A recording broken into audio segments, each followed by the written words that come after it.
খেলাফত মজলিস বাংলাদেশ খেলাফত মজলিসের নেতৃবৃন্দ, উপস্থিত বিভিন্ন এলাকা থেকে আগত আমার পরিবার ভাইয়েরা, আপনারা জানেন গত 2013 সালের শাপলা চত্বরে যে হত্যাকাণ্ড ঘটিয়েছে ফেসিস্ট সরকার, এই সরকার অন্তর্বর্তীকালীন সরকার যে 1 বছর ক্ষমতায় আছে, সে 2013 সালের যে শাপলা চত্বরে যে হত্যাকাণ্ড ঘটিয়েছেন আজ পর্যন্ত সেটার আমরা কোনো বিচার পাই না। এবং আমাদের হাজার হাজার নেতা কর্মী জেলের ভিতরে তাদের নামে মিথ্যা মামলা দেওয়া হয়েছে, সে মিথ্যা মামলা এখন পর্যন্ত প্রত্যাহার হয় নাই। আমরা এ পর্যন্ত দেখেছি অনেক কঠিন কঠিন মামলা পর্যন্ত এই সরকার প্রত্যাহার করে নিয়েছে, কিন্তু শাপলা চত্বরের মামলাকে এখন পর্যন্ত তার প্রত্যাহার করে নাই। আমরা আশা করব অনতি বিলম্বে 2013 সালের শাপলা চত্বরের মামলাকে প্রত্যাহার করার জন্য। দ্বিতীয় 2024 জুলাই আগস্টে বাংলাদেশে যে ফেসিস্ট সরকার জগদ্দল পাথরের মতো এই দেশের জনগণের উপরে চেপে বসেছিল, সেই জগদ্দল পাথরকে 16 বছরকেও নামাইতে পারে না। গদির থেকে মানুষের উপরে অত্যাচার নির্যাতন জুলুমের শেষ নাই, তাই করেনি এমন কোনো কাজ তারা নাই। কিন্তু আল্লাহ তাআলা কিছু ছাত্র জনতার মাধ্যমে, তাদের আন্দোলনের মাধ্যমে এই ফ্যাসিস্ট সরকার বাংলাদেশ থেকে পালাতে বাধ্য হয়েছে।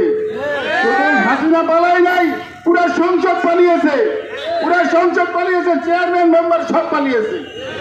আল্লাহ তাআলা করেছেন কিছু ছাত্র এবং আত্মত্যাগ, তাদের আত্মত্যাগ 1600-1600 উপরে ছাত্র জনতা নিহত হয়েছে, শহীদ হয়েছে তাদের আত্মত্যাগের বিনিময়ে, এবং 4,000-5,000 উপরে ছাত্র জনতা আমার তাহে বন্ধুত্ব বরণ করেছে। তাদের রক্তের বিনিময়ে, আত্মত্যাগের বিনিময়ে এই সরকার পালাতে বাধ্য হয়েছে। আমরা দেখতে পাচ্ছি এই 1 বছর হয়ে গেল, এখন পর্যন্ত তাদের কোনো সুবিচার পাই নাই। যারা বরঞ্চ যারা এই হত্যাযজ্ঞ চালিয়েছে, এই সরকারের কিছু লোক তাদেরকে পালিয়ে যেতে বাধ্য করেছে এই দেশ থেকে। তারা পালিয়েছে এই দেশে, তাদের বদান্যতায় তারা পালিয়েছে। কোথায় সেই দিদি হারুন যে অত্যাচার নির্যাতন চালিয়েছে, এখন পর্যন্ত গ্রেপ্তার হয় নাই। আমরা 5ই আগস্টের পরে জেনেছি এই জুবাদুল কাদের, হাসান মাহমুদ, এই সব মন্ত্রীরা এবং স্বরাষ্ট্রমন্ত্রী কামাল সহকারে সবাই এই দেশেই ছিল। তারপর তারা দেশটা কিভাবে বের হলো, কিভাবে বের হলো আমরা জানতে চাই। এই অন্তর্বর্তী সরকার এবং আমাদের দেশের যে আমরা সেনাবাহিনী প্রধান বলি ওয়াকুজ্জামান, ওনারা সহ তাদেরকে এই দেশ থেকে বিদেশে পাঠিয়ে দেওয়ার সহযোগিতা করেছে।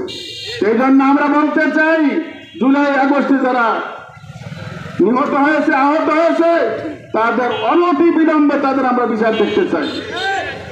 যেই আপনার স্পিড নিয়ে এই দেশে গণ অভ্যুত্থান হয়েছে, সেই স্পিড এই অন্তর্বর্তী সরকারের ভিতরে নাই, বরঞ্চ তারা খুশ মেজাজে, তারা আনন্দে আছে। তা আমরা বলবো যারা নিহত হয়েছে তাদের পরিবারকে পুনর্বাসন করার চেষ্টা করতে হবে। যারা আহত হয়েছে তাদেরকে সুচিকিৎসা দিতে হবে। যদি না দেওয়া হয় তাহলে আমরা আন্দোলন আরো চলবে। আমরা এখনো কটূক্তি শুনতেছি, যাদের ত্যাগের বিনিময়ে, তাদের রক্তের বিনিময়ে, যারা পঙ্গুত্বের বিনিময়ে এই ফ্যাসিস্ট সরকার পালাতে বাধ্য হয়েছে, তাদেরকে নিয়ে আজকে অনেকে কটূক্তি করে। তখন তাদেরকে নিয়ে কটূক্তি করতেছে, আমরা কোথায় ছিলেন তখন? এই 16 বছর যে জগদ্দল পাথরের মতো এই জাতির উপরে চেপে বসেছিল, আপনারা তখন কিছুই করতে পারেননি। কিন্তু যাদের আত্মত্যাগ, রক্তের পঙ্গুত্বের বিনিময়ে আজ এই দেশ একটা ফ্যাসিস্ট মুক্ত হয়েছে, আজ তাদেরকে নিয়ে আপনারা কটূক্তি করেন। আমরা বলবো যে আমরা ফ্যাসিস্ট সরকারের এখনো লোক জায়গায় জায়গায় বসা। আমরা সেদিন পত্রিকায় দেখেছি বিচারকের 185 জনের ভিতরে 1800 উপরে, সেখানে সেই আওয়ামী বিচারক, জনস্বাস্থ্য প্রকৌশলী বিভাগের পুরা তখনই তাদের দখল। সেই জন্য আমরা বলবো সরকারকে বলো যত তাড়াতাড়ি তত